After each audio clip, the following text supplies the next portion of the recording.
મનરેગા કૌભાંડ મુદ્દે ધારાસભ્ય ચૈતર વસાવાએ મોટું નિવેદન આપ્યું। યોજનાની જવાબદારી ગ્રામ પંચાયતને સોંપાઈ હતી। આદિવાસી જિલ્લામાં ઓળખીતાની એજન્સીને કામ અપાયું। સાધન સામગ્રી ખરીદ્યા વગર જ બિલ પાસ કરાવી દેવામાં આવ્યા। 3 પંચાયતમાંથી 71 કરોડનું કૌભાંડ સામે આવ્યું છે। પંચમહાલ જિલ્લામાં 300 કરોડનું કૌભાંડ સામે આવ્યું। જે રકમ જમા થઈ તેના ચેક નંબર પણ આવ્યા છે। ભાજપ કોંગ્રેસે ભાઈ ભાઈ બનીને મનરેગા કૌભાંડ કરેલું જે પણ સંડોવાયેલા છે તેમના પર કાયદેસરની કાર્યવાહી કરવાની તેમણે માંગ કરી।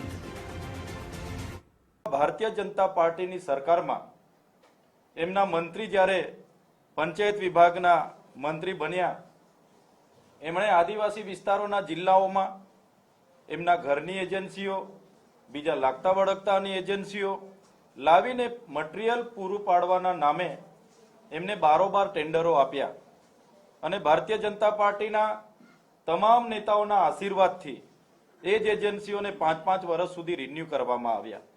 ત્યારે એ એજન્સીઓનો માલ સામાન માટેની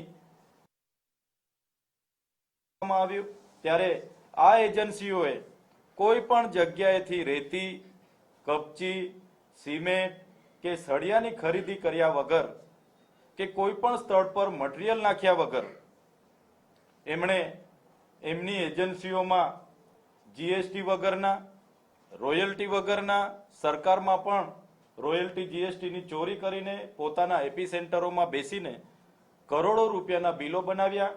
સ્થાનિક નેતાઓને સાથે રાખીને અધિકારીઓ પર અમુક પ્રકારના દબાણો લાવીને અમુક અધિકારીઓને અમુક ટકાવારી આપીને બારોબાર તમામ જિલ્લાઓમાંથી કરોડો રૂપિયા એજન્સીઓના ખાતામાં જમા થયા।